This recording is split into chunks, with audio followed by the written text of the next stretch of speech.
Hello, magandang buhay mga kabatak. Ako nga pala si Don Don, isang OFW, skilled worker, farmer dito sa Japan na gano'n po.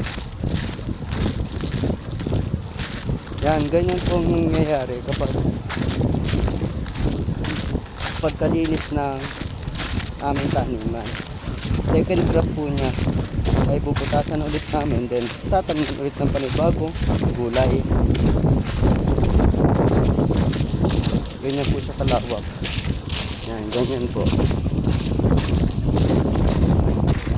Bubutas kami ng para sa Chinese cabbage. Ito po yung pambutas namin. Malaking soldering iron. Tapos may gas sa likod. Yan po. Thank you po.